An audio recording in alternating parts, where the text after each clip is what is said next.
On a snowy December evening, with Christmas lights glowing inside every home on base, one woman quietly packed her duffel bag. She wasn't a high-ranking officer. She wasn't the type to draw attention. To most, she was just another soldier heading home for the holidays. But they didn't know her past. They didn't know that years ago, in a place no map dares show, she earned a name whispered only by the elite: the Ghost Sniper. This is United War, and tonight, the ghost will rise again. Her name was Sergeant Emily Carter, a calm presence, a quiet walk, and a limp she never explained. She had saved more lives than anyone in her unit knew. But hero stories fade fast in a world that demands silence. After 8 months deployed overseas, she was finally going home. Home to warmth, to family, to a little Christmas tree her son had decorated himself.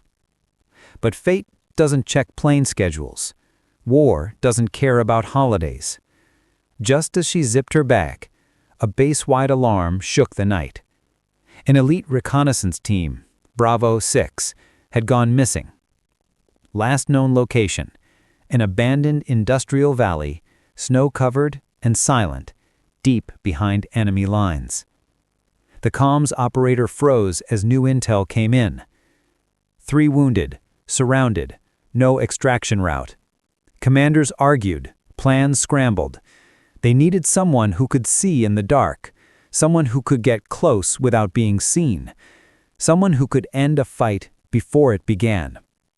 Most snipers were either deployed elsewhere or miles away from the nearest jet.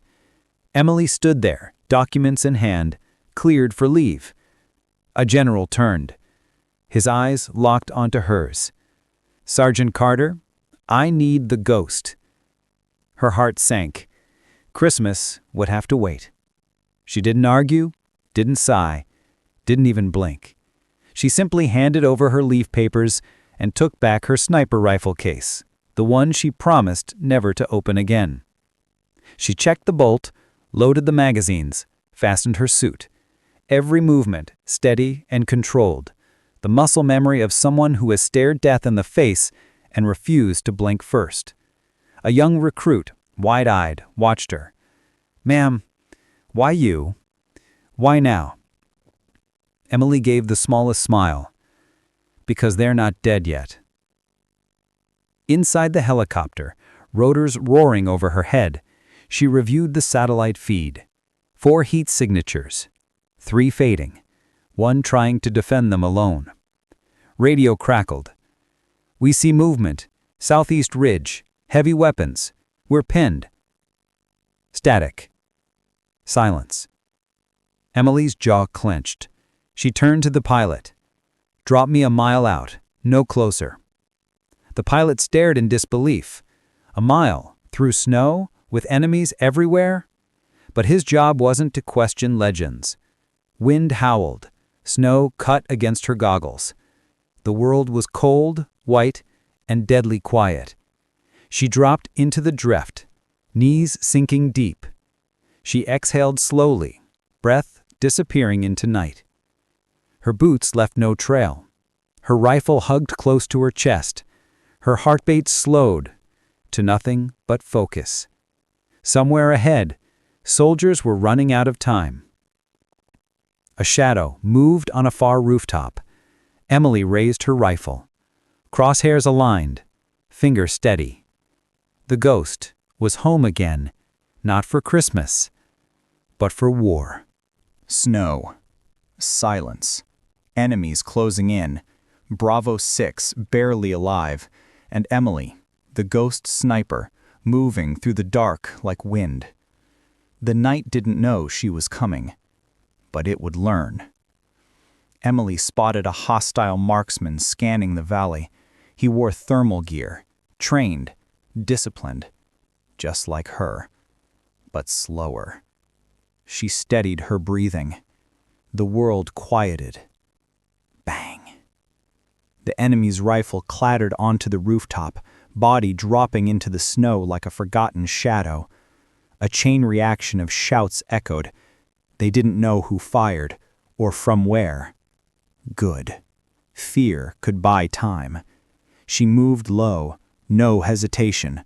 Her boots kissed the snow soundlessly. Then, faint voices through her radio headset. "This is Bravo 6. Can anyone read? We're going to lose him." Weak. Fading. She tapped the mic twice. No name, no signature. If they knew she was coming, it meant hope. And hope could get a man killed if he believed he could stand. She needed them silent, hidden, still breathing. Through her scope, the scene sharpened. A crumbling factory. Broken windows. 3 wounded soldiers barricaded inside behind rusted machinery. Outside, 8 enemy fighters closing in with flashlights and rifles. One carried a grenade. Emily's eyes narrowed. The ghost didn't need 8 bullets. She needed 1. She marked a fuel drum behind the squad, took aim. Boom. The explosion erupted, snow bursting into flame. Chaos, screams, weapons tumbling. Seconds gained. Not enough. Emily slipped inside the factory through a collapsed wall. 3 soldiers lay inside. Corporal Diaz, shot in the leg. Specialist Monroe, arm bandaged with a torn shirt. Lieutenant Harris, unconscious, pulse fading. Diaz forced a smile through pain. We heard the stories. Didn't think the ghost was real." Emily checked Harris's breathing. Shallow, but alive. "I'm real enough to get you home." Then, Monroe asked what they all feared. "There were 12 of them. You got them all, right?" Emily loaded a fresh magazine. "No, not yet." The coming storm. 7:30 to 9 o'clock. Flashlights bobbed outside the windows again. The enemy regrouping. Angrier. Smarter. Emily dragged debris to block the door, hands moving fast, brain faster. Diaz struggled to stand, clutching his rifle. "Tell us what to do." She shook her head. "You protect your breathing. I'll protect the rest."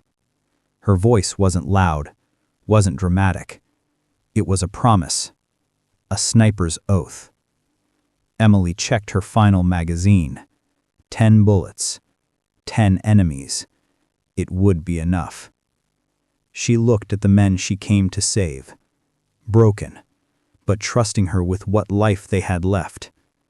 Stay low, stay silent. When I say run, we run.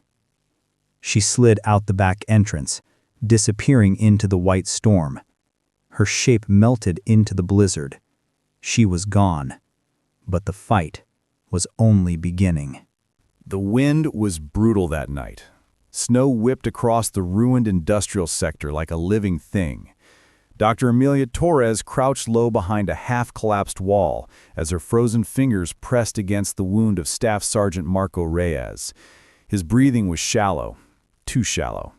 She had seen too many like him fade away. "Stay awake," she whispered. "I didn't come back out here for you to die on me now." Above them, the Russian Special Forces, the same ones who ambushed Echo Team, had set up fortified positions. Their night vision optics cut through the blizzard, turning every street into a death trap. Escape? Impossible. Reinforcements? Hours away. The team had one lifeline. Anna Volkov, the sniper they thought was gone. At a vantage point up high, Anna lay prone on cold concrete, her breathing calm, slow, a sniper's heartbeat.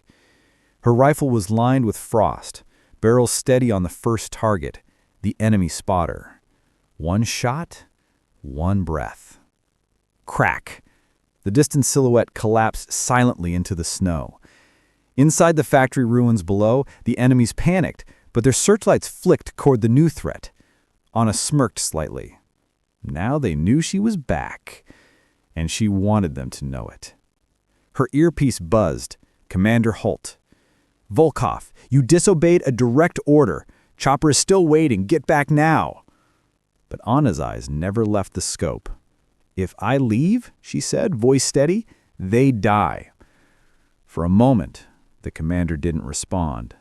Then, do what you came here to do. We've got your back. A surge of determination washed through her veins. She wasn't alone anymore. 3 Russian operatives began maneuvering up the building where Anna was hidden, silent, efficient, lethal. They knew the game she was playing. Dr. Torres saw shadows closing in on Anna's position. She's flanking them for us, Torres muttered. But who's covering her? Private Alan Moores, the youngest soldier in Echo Team, swallowed his fear and picked up a fallen rifle. I'll cover her, he said. She saved me once. My turn. Torres grabbed his arm. You step out there, and they won't miss. Alan glanced at Reyes, barely conscious, at the others bleeding and exhausted. If she falls, we all fall. Torres couldn't argue. The battle within. Anna slid to a new position. Her boots left faint prints in the snow, soon covered by the wind. Her breath crystallized in frigid air. She checked her ammo. Only 3 rounds left. 3 bullets. 3 enemies closing in. 3 lives depending on her. But deep in her mind, another voice returned, one she tried so long to silence. Her brother. The brother she couldn't save in Syria. Don't miss, Anna. Her finger tightened, eyes narrowed. Crack. Enemy number 1 dropped. Now they knew exactly where she was. Gunfire exploded toward her like a swarm of steel hornets. She rolled, shards of concrete slicing her cheek. She didn't even flinch. Crack. Second target fell from the ledge. Her last bullet remained. The last enemy was clever. Waiting, hidden, patient. Like a predator. Anna scanned a rooftop. Nothing. Wait. A reflection. Just a flicker beneath a broken AC unit. He's aiming at Torres. Her heart lurched. She could see him sighting the doctor's head through his scope. No time to reposition. She exhaled, focused, and fired. Silence. The enemy rifle clattered down the roof, sliding until it disappeared into the snow. Anna allowed herself one short breath of relief. But then, the counterstrike. A deafening boom.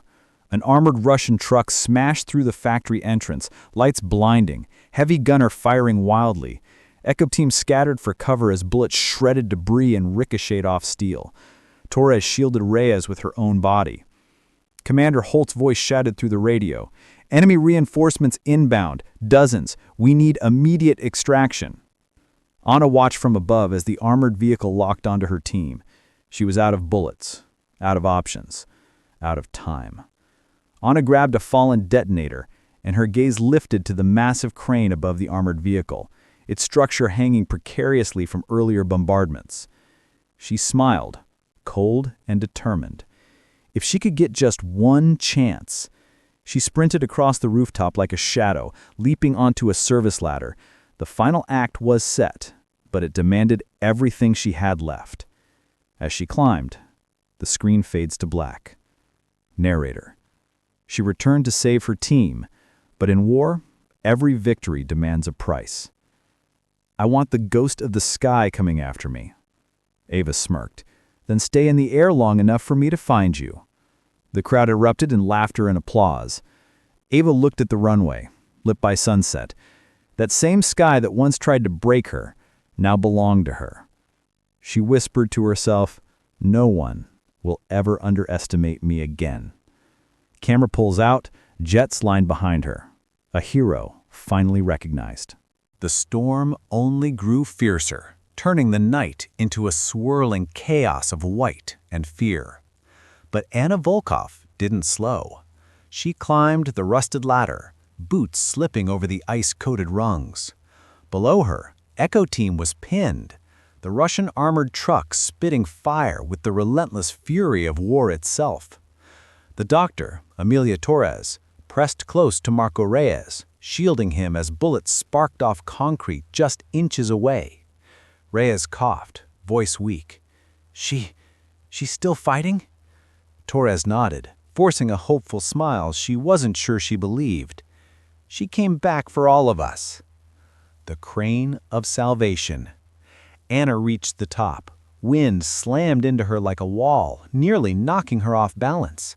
She clung tight, heart pounding, staring down at the crane's massive load, a container of steel beams hanging right above the armored truck.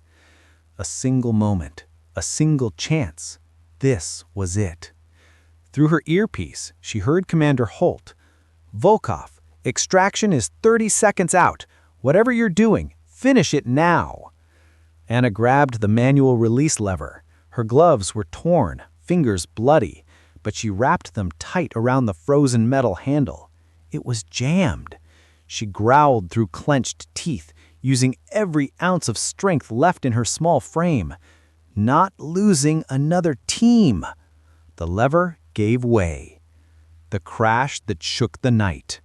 The container plummeted. Time seemed to stretch, suspended in the icy air. Then, boom! The container smashed into the armored truck, flattening it beneath thousands of pounds of steel and concrete. Fire burst upward in a blinding flash. The heavy gunner screamed, lost beneath the crushing weight. Echo Team looked up in awe. They were alive because of her. But Anna had no time to celebrate. The final threat. A single Russian operator, the squad leader, emerged from the flames, limping, furious, leveling his assault rifle directly at Dr. Torres and Reyes. Torres froze. She had nothing left, no ammo, no cover.